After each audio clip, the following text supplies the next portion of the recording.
ஒரு சமூகம் வந்து ரொம்ப சீரழிஞ்சு இருக்கிறத வந்து எதை வச்சு கண்டுபிடிக்கலாம்னா இளம் குற்றவாளிகளை வச்சு கண்டுபிடிக்கலாம். மதுரையில் வந்து பார்த்தீங்கன்னா நான் வேலைக்கு சேரும்போது 10-15 பேர் தான் இருந்தாங்க. இன்றைக்கி 100 பேருக்கு மேலே இருக்கிறாங்க. நீங்கள் போக்சோ ஆக்ட்னா உண்மையிலேயே அவன் போக்சோ ஆக்டில் சம்மந்தப்பட்டவனான்னா அப்படி இல்லை. இப்போவும் அந்த போக்சோ ஆக்டில் வர்ற இளம் குற்றவாளிகள் நிறைய பேர். அவன் 21 வயசு 22 வயசு இருக்கும். 21-22 வயசு பையன் ஒரு 16 வயசு பொண்ணை லவ் பண்ணுறது இயல்பு தானே. நாங்கள்லாம் இளைஞராக இருக்கும்போது பகத்சிங்கோட வரலாறு பகத்சிங்கை தெரிஞ்சு தான் நாங்கள்லாம் ஒரு பொது வாழ்க்கைக்கு வந்தோம், புத்தகங்கள்லாம் படிக்க வந்தோம், ஒரு புரட்சிகர அரசியல்லாம் தெரிஞ்சுக்கிட்டதுக்கு வந்தோம். இன்றைக்கி பகத்சிங்கை தெரியாத ஒரு தலைமுறை உருவாகி இருக்குங்கிறது தான் பெரிய கவலையான விஷயம். நேதாஜி நம்மளோட தேச விடுதலை போராட்ட தலைவர், அவரை பிடிக்கிறது புரிஞ்சுக்கலாம். முத்துராமலிங்க தேவர் நம்ம தேச தலைவர், அவரும் பிடிக்குதுன்னு சொல்லலாம். ஆனால் ஹிட்லரை எப்படி பிடிக்குதுன்னு சொல்கிறீங்கன்னு எனக்கு ஒன்றும் புரியலையே அப்படின்னு அவர் ஆச்சரியப்படுறார். முத்துராமலிங்க தேவருக்கு நேதாஜியை ரொம்ப பிடிக்கும், நேதாஜிக்கு ஹிட்லரை ரொம்ப பிடிக்கும், அதனால் உனக்கு ஹிட்லர் பிடிக்குது, சரிதானா? இளம் குற்றவாளிகளை சரியாக கையாளணும்னா அது ரொம்ப தப்பாக முடியும். அதுக்கு காவலர்களுக்கு தனியான பயிற்சி கொடுக்கணும் அப்படிங்கிறது தான் ரொம்ப அத்தியாவசியம்.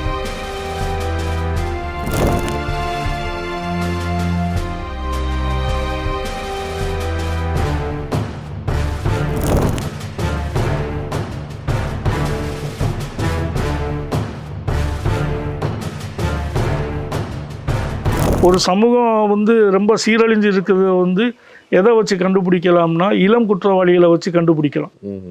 இளம் குற்றவாளிகள் அதிக அளவு சிறையில் இருந்தாலும் அந்த சமூகம் ரொம்ப கெட்டு போயிருக்குன்னு அர்த்தம். அப்படிதான் இப்போ நாங்கள் வேலைக்கு சேரும்போது இளம் குற்றவாளிகளோட எண்ணிக்கை எவ்வளோ இருந்துச்சுன்னா ஒரு 10 பேர் 15 பேர் தான் இருப்பாங்க. அந்த இளம் குற்றவாளிகள்னா 16 வயசுலேருந்து ஒரு 20 வயசுக்குள்ள உள்ள பசங்க, 16 வயசுலேருந்து சிறார் குற்றம். ஆமாம், 20 வயசுக்குள்ள பசங்களை மைனர் பிளாக்னு சொல்லி ஒரு பிளாக் ஒன்று இருக்கும். அந்த மைனர் பிளாக்ல தான் அவங்கள பூட்டுறது வழக்கம், அவங்கள தனியாக வச்சுருப்பாங்க. அப்படி இருந்தது. இப்போ அதே மாதிரி இப்போவும் மைனர் பிளாக்னு மதுரையிலலாம் இருந்தது, கொஞ்ச நாள் முன்னாடி வரைக்கும் இருந்தது. இப்போ என்னன்னா 18 வயசுலேருந்து 22 வயசு வரைக்கும் உள்ளாங்க. 18 வயசுக்கு குறைவானவங்க எல்லாமே வந்து கூர்நோக்கி இல்லம்னு சொல்லி ஒன்று இருக்குது, அங்கே அனுப்பிடுவாங்க. அந்தமாரி இடங்கள்ல அனுப்பிடுவாங்க. 16 வயசுக்கு மேலே 18 வயசுக்கு மேலே உள்ளவங்க தான் மதுரை சிறையில் எடுப்பாங்க. அப்போ அந்தமாரி இருக்கும்போது மதுரையில் வந்து பார்த்திங்கன்னா நான் வேலைக்கு சேரும்போது 10-15 பேர் தான் இருந்தாங்க. இன்றைக்கி 100 பேருக்கு மேலே இருக்கிறாங்க. 100 பேருக்கு மேலே இளம் குற்றவாளிகள். அந்த 100 பேர்லேயும் பாதி ஒரு கணிசமான எண்ணிக்கையில் யார் இருப்பாங்கன்னா போக்சோ ஆக்ட். நீங்கள் போக்சோ ஆக்ட்னா உண்மையிலேயே அவன் போக்சோ ஆக்டில் சம்மந்தப்பட்டவனான்னா அப்படி இல்லை. அதில் பெரிய நம்ம போக்சோ ஆக்ட்னா ஒரு ரொம்ப கோபப்பட வேண்டிய அவசியமும் கிடையாது. ஏன்னா காதல் திருமணம். இதை கண்டிப்பாக நம்ம அடுத்த வீடியோவில் தொடர்ச்சியாக பேசுவது பெரிய கதைகள் இருக்கும். இதில் என்ன அப்படின்னு சொன்னால் இந்த பெற்றோர்கள் வந்து அவன் அந்த பொண்ணுக்கு 18 வயசு ஆகியிருக்காது, 17 வயசும் ஒரு 6 மாதம் ஆகியிருக்கும். அவங்க வந்து கம்ப்ளைண்ட் கொடுத்தா அது போக்சோ ஆக்ட். கண்டிப்பா. இப்போ சமீபத்தில் தெலுங்குல கோர்ட்டுன்னு ஒரு தெலுங்கு படம் வந்திருக்கு. கிட்டத்தட்ட இதே பேஸ் பண்ண கதைக்களம் தான் அது. அந்த பையனுக்கு வந்து இந்த பொண்ணுக்கு வயசு கம்மின்னு சொல்லி அந்த மாதிரியும் அதுக்காக அவனை வந்து போக்சோ ஆக்டில் அந்த பையனை வந்து தப்பா ஃபுட்டப் கேஸ் போட்டு அந்த பையனை உள்ள வச்சிருப்பாங்க. இப்பவும் அந்த போக்சோ ஆக்டில் வர்ற இளம் குற்றவாளிகள் நிறைய பேர். அவன் 21 வயசு 22 வயசு இருக்கும். 21-22 வயசு பையன் ஒரு 16 வயசு பொண்ணை லவ் பண்ணுறது இயல்பு தானே. காதல் வயப்படுறது வந்து 13-14 வயசுலேயே காதல் வயப்படுறதுக்கு வாய்ப்புகள் இருக்குது.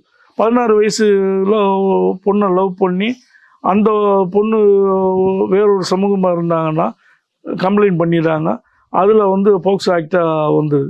அப்படி போக்சோ ஆக்டில் நிறைய வர்றது இப்படி கேஸ் தான் உள்ள வருது. இதையும் வந்து கவனத்தில் கொள்ள வேண்டியிருக்கேன்னா நிறைய காதலர்கள் தான் இந்த போக்சோ ஆக்டில் நிறைய பேர் கைது செய்யப்பட்டிருக்காங்க. ரொம்ப குறைவான எண்ணிக்கையில் தான் உண்மையான போக்சோ ஆக்டில் வர்றவங்க அப்படி இருக்கிறாங்க. அந்தமாரி இதுகளை வந்துன்னா இளம் குற்றவாளிகள் இருக்கிறாங்க அப்படின்னு சொன்னால் அவங்களையும் இவங்க ஹேண்டில் பண்ணுற விதம் சரியில்லை. இதுக்கு போதுமான சிறை காவலுக்கு பயிற்சி கொடுக்கணும். அது இல்லாமல் இருக்கிறது ஒரு பெரிய குறைபாடாக இருக்குது.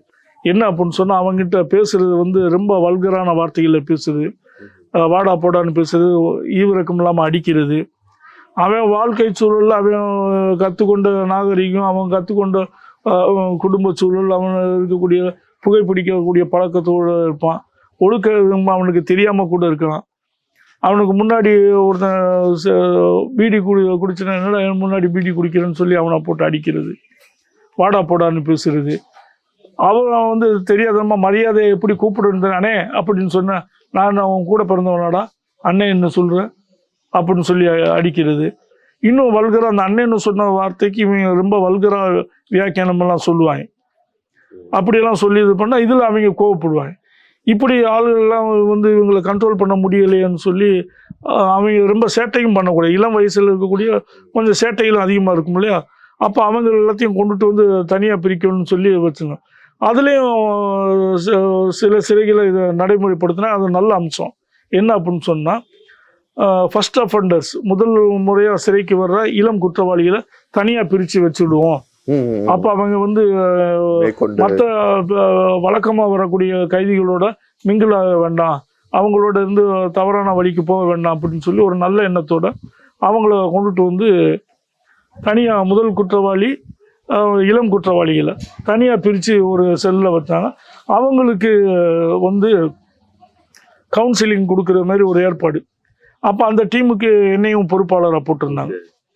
அப்படி போடும்போது தான் ஒரு கட்டத்தில் அந்த இளம் குற்றவாளிகள்கிட்ட அவங்க இருக்கிற இடத்துல அவங்கக்கிட்ட பேசும்போது ஒரு சில விஷயம், உண்மையான விஷயம் கேட்டு ரொம்ப இதாக இருந்தது. என்ன அப்படின்னு சொன்னால், அமெரிக்கன் கல்லூரியிலேருந்து ஒரு பேராசிரியர் ஒருத்தர் வந்திருந்தார் அவங்க மத்தியில் உரையாடுறதுக்கு. அப்போ ஒரு நாள் வந்து அவர் உரையாடும்போதுக்கு முன்னாடி அவர் ஒரு 100 பேர் இருக்கும், எல்லாருமே உட்காந்துருக்காங்க. ஒவ்வொரு நாளைக்கு சில வந்து தொண்டு நிறுவனங்கள் வந்து விளையாட்டு சொல்லிக் கொடுப்பாங்க, பாட்டு சொல்லிக் கொடுப்பாங்க, ஓவியம் சொல்லிக் கொடுப்பாங்க, இப்படி பல நிகழ்வுகள் நடக்கும். ஒரு முறை வந்து ஒரு பேராசிரியர் வந்து அவர்கிட்ட அந்த இளம் குற்றவாளிகள்கிட்ட பேசும்போது கேட்குறாரு, உங்களுக்கு பிடிச்ச தலைவர் யார் சொல்லுங்க அப்படின்னு. அப்போ ஒருத்தன் வந்துட்டு ஹிட்லர் அப்படின்னா, என்ன ஹிட்லர் பிடிக்குமா அப்படின்னு. ஆமாம் அப்படின்னு. இன்னொரு ஆள், எனக்கு முத்துராமலிங்க தேவர் பிடிக்கும் அப்படின்னா. அப்படி இன்னொருத்தர் வந்து எனக்கு நேதாஜி பிடிக்கும் அப்படின்னாப்புல. வேற யாருமே சொல்லலை. ஒருத்தர் இருந்துட்டு அம்பேத்கர் யாருக்கும் பிடிக்காது அப்படின்னு அவர் கேட்டார். ஒரே ஒரு பையன் வந்து கையை தூக்குறான்னா அவனை ஏதோ பயந்துக்கிட்டு கையை தூக்கலை, ஏன்னா அந்த சூழல் அப்படிங்கிறதுனால அவன் அப்படி தூக்கலை, கையை தூக்கலை. அதுக்கப்புறம் காந்தியை பிடிக்காது அப்படின்னா எல்லாரும் ஏக மொத்தத்துக்கு காந்தியை பிடிக்காதுன்னு எதிர்ப்பு தெரிவிக்கிறாங்க. பகத்சிங் அப்படின்னு தெரியல. பகத்சிங் யாருன்னு தெரியுமா அப்படின்னா யாரும் தெரியாது. நீங்கள் சொன்ன ஆச்சரியப்படுவீங்க. அன்னைக்கு இல்லை உள்ள இளைஞர்களுக்கு பகத்சிங்னா யாருன்னே தெரியல, யாருக்குமே தெரியல. படித்த மாணவர்கள் நிறைய பேர் இருக்கிறாங்க, யாருக்குமே தெரியல. இது ஒரு இப்போ நாங்கள்லாம் இளைஞராக இருக்கும்போது பகத்சிங்கோட வரலாறு, பகத்சிங்கை தெரிஞ்சு தான் நாங்கள்லாம் ஒரு பொது வாழ்க்கைக்கு வந்தோம், புத்தகங்கள்லாம் படிக்க வந்தோம், ஒரு புரட்சிகர அரசியல்லாம் தெரிஞ்சுக்கிட்டு வந்தோம். இன்னைக்கு பகத்சிங்கை தெரியாத ஒரு தலைமுறை உருவாகி இருக்குங்கிறது தான் பெரிய கவலையான விஷயம். அது உண்மையிலேயே நிறைய பேருக்கு பகத்சிங்கை தெரியல அப்படிங்கிறது தான் உண்மைங்கிறத நான் அன்னைக்கு தான் ஆச்சரியமாக பார்த்தேன். அப்புறம் அவர் வந்துட்டு என்ன சொல்ல பேச ஆரம்பித்தாருன்னா, எனக்கு ஆச்சரியமாக இருக்குது, ஹிட்லரை நிறைய பேர் பிடிக்குன்னு சொல்கிறீங்க, சரி காந்தியை பிடிக்கலன்னு சொல்கிறீங்க, எனக்கு அது என்னன்னு புரியலை. சரி நேதாஜி நம்மளோட தேச விடுதலை போராட்ட தலைவர், அவரை பிடிக்கிறது புரிஞ்சுக்கலாம். இவர் முத்துராமலிங்க தேவர் நம்ம தேச தலைவர், அவரும் பிடிக்குதுன்னு சொல்லலாம். ஆனால் ஹிட்லரை எப்படி பிடிக்குதுன்னு சொல்கிறீங்கன்னு எனக்கு ஒன்றும் புரியலையே அப்படின்னு அவர் ஆச்சரியப்படுறார். ஹிட்லர் எவ்வளோ பெரிய மோசமான ஆள் தெரியுமா, இந்த எவ்வளோ பேர் அவன் கொண்டு இருக்கிறார் தெரியுமா, எவ்வளோ ஜனங்களை விஷவாயு வச்சு கொண்டு இருக்காப்புல, இப்படி ஒரு உலகத்தில் ஒரு வெறுக்கத்தக்க ஒரு மிக மோசமான ஒரு கொலையாளி, ஏராளமான ஜனங்களை கொண்டு ஒழித்த ஒரு ஆளை போய் நீங்கள் உங்களை பிடிக்குன்னு சொல்லிங்க, எனக்கு ஒன்றும் புரியலை அப்படின்னு சொல்லிட்டு அதுக்கப்புறம் பொதுவான விஷயங்கள்லாம் பேசிட்டு இது பண்ணார். அதை பேசிட்டு எனக்கு சரின்னு உட்கார்ந்தார். அதுக்கப்புறம் முத்தாய்ப்பாக நான் அவங்க அது சொல்ல வேண்டியிருக்கும்போது நான் அவங்கக்கிட்ட சொன்னேன், சார் உங்கள்கிட்ட ஒரு கேள்வி கேட்டார், ஹிட்லர் பிடிக்குன்னு சொன்னீங்க, அவர் ஹிட்லர் ஏன் பிடிக்கிறதுன்னு எனக்கு தெரியலைன்னு எனக்கு ஆச்சரியமாக இருக்குதுன்னு சொல்லி ஆச்சரியப்பட்டார். எனக்கு அந்த ஆச்சரியமெல்லாம் இல்லை, உனக்கு ஏன் ஹிட்லர் பிடிக்குதுன்னு எனக்கு தெரியும், நான் சொல்கிறது கரெக்டானு பாரு அப்படின்னு சொல்லுவாங்க. உனக்கு முத்துராமலிங்க தேவர் ரொம்ப பிடிக்கும் ஓகே அப்படின்னு. ஆமாம் அப்படின்னாப்புல. முதல்ல தேவருக்கு மதுரையில் எத்தனை சிலை இருக்குன்னு தெரியுமா அப்படின்னு. முத்துராமலிங்க தேவர் சிலை ஓகே, இன்னொரு தேவருக்கு சிலை இருக்குது தெரியுமா, இன்னும் 2 தேவர்களுக்கு சிலை இருக்குது தெரியுமா அப்படின்னு. நிறைய பேருக்கு தெரியலை அப்படின்னா. அப்புறம் ஒரு சில பேர் சொன்னால் ஆமாம் மூக்கையா தேவருக்கு சிலை இருக்குது, இன்னொரு தேவர் இருக்கிறார் தெரியுமா, அவங்க 2 பேரை தேவரை காட்டிலும் முக்கியமான தேவர் தான் வரும், அது தெரியுமா அப்படின்னு. தெரியலைண்ணா, நல்லா யோசிச்சு பாரு அப்படின்னு.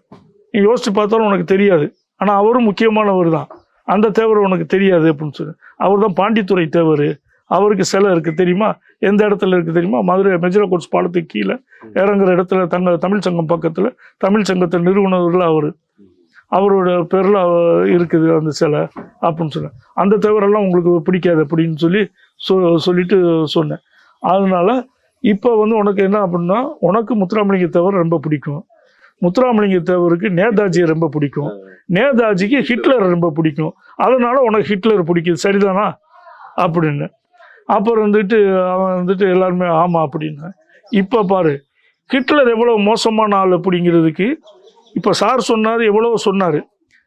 அதே ஜெர்மனியில் இருந்த ஒரு பாதிரியார், அந்த பாதிரியார் வந்து என்ன சொல்லியிருக்காரு தெரியுமா, ஹிட்லரோட ஆட்சியும் கொடுங்கொன்மையை பற்றி என்ன சொல்லியிருக்காரு தெரியுமா. அவர்கள் முதலில் கம்யூனிஸ்டுகளை தேடி வந்தார்கள், நான் ஏனென்று கேட்கவில்லை, ஏனென்றால் நான் கம்யூனிஸ்ட் அல்ல.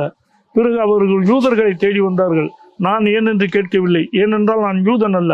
பிறகு அவர்கள் கத்தோலிக்கர்களை தேடி வந்தார்கள், நான் ஏனென்று கேட்கவில்லை, ஏனென்றால் நான் கத்தோலிக்கன் அல்ல. பிறகு அவர்கள் என்னை தேடி வந்தார்கள், ஏனென்று கேட்பதற்கு அங்கே யாருமே இருக்கவில்லை அப்படின்னு ஒருத்தன் எழுதியிருக்காங்கன்னா, அந்த கவிதையை எழுதினவர் வந்து ஒரு ஜெர்மன் பாதிரியார். அந்த ஜெர்மன் பாதிரியார் வந்து இந்த கவிதை எழுதியிருக்காருன்னா அந்த எவ்வளவு மோசமான ஆட்சி நடந்திருக்கும், எவ்வளவு மோசமான ஒரு காலமாக இருந்திருக்கும். அந்த காலத்தோட பிரதிநிதியாக இருந்தவர் யார் அப்படின்னு சொன்னால் ஹிட்லர். அந்த கொடுங்கோன்மையை செஞ்சவர் யார் அப்படின்னு சொன்னால் ஹிட்லர். அவரை பிடிக்கும்னு சொல்லியிருக்கே அப்படின்னு. உனக்கு ஒரு விஷயம் தெரியுமா, மகாத்மா காந்திக்கு அடுத்த நிலையில் நேருவுக்கு முந்தி நேருவையும் தாண்டி வல்லபாய் படேலையும் தாண்டி மிகப்பெரிய தலைவராக இருந்து வர வேண்டியவர் யாருன்னா போஸ் தான், சுபாஷ் சந்திர போஸ் தான் வர வேண்டியவர். ஏன் வர முடியாமல் போச்சுன்னா அவர் ஹிட்லரை சந்திச்சதுனால தான். ஹிட்லரை போய் சந்திச்சது அவர் மற்ற அது எல்லாமே ஓகே, அவர் ஹிட்லரை போய் சந்திச்சது தான் அவருக்கான வீழ்ச்சிக்கு காரணம். இல்லை அப்படின்னா இந்தியாவோட மிகப்பெரிய தலைவராக இருந்திருப்பார் அப்படின்னு சொல்லி இந்த வரலாறுலாம் அவங்ககிட்ட உரையாட வேண்டிய. இப்படி அவங்ககிட்ட உரையாடினதுல இன்னொன்று என்ன, முத்துராமலிங்க தேவர் சம்பந்தமாக நிறைய நல்ல விஷயங்கள்லாம் சொன்னேன். அவங்ககிட்ட நிறைய விஷயங்கள் பாசிட்டிவான விஷயம் இதெல்லாம் சொன்னேன். உனக்கு ஏன் முத்துராமலிங்க தேவரை 3 விஷயங்களுக்காக அவரை நம்ம கொண்டாடப்பட வேண்டியது இருக்குது. தேச விடுதலைக்காகவும், குற்றப்பரம்பரை சட்டத்தை நீக்கிறதுக்காக அவர் பாடுபட்டதுக்காகவும், தொழிலாளி வர்க்கத்துக்காகவும், குறிப்பாக மதுரை மீனாட்சி மில்லு, சீதாலட்சுமி மில்லு தொழிலாளர்களுக்காக கம்யூனிஸ்டுகளோட இணைந்து போராடினார் அப்படிங்கிறதுக்கும், ஆலய பிரவேசத்துக்கு உறுதுணையாக இருந்து இந்த மாதிரி விஷயங்கள்லாம் அவர் முன்னின்று நடத்தினார். இந்த இதுக்காக அவரை போற்றப்பட வேண்டியவர். ஆனால் ஹிட்லர்னால அவர் அது சொல்லக்கூடாது அப்படின்னு சொல்லி முத்துராமலிங்க தேவர் சம்பந்தமாக நிறைய அவர்கிட்ட சொன்னால் அதில் அவங்களுக்கு ரொம்ப பிடிச்சிச்சு. இது பின்னாடி என்ன நடந்துச்சு அப்படின்னு சொன்னால், ஒரு நடவடிக்கை ஒன்று எடுத்தாங்க.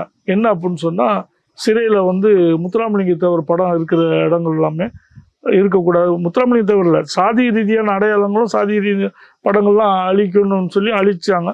அது ரொம்ப எதிர்ப்பு தெரிஞ்சு, அதையும் மீறி அன்றைக்கு இருந்த அதிகாரிகளும் சில காவலர்களும் அதை கரார் எடுத்து அதை அழிச்சிட்டாங்க.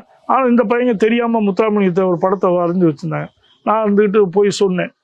இது ஏன் அப்படின்னு சொன்னால், அவர் சம்மந்தமான நிறைய விஷயங்கள் அவர்கிட்ட நல்ல பாசிட்டிவான விஷயங்கள் சொல்லியிருக்கோம் இல்லையா. அதனால் எனக்கு ஒரு சின்ன அங்கீகாரம்.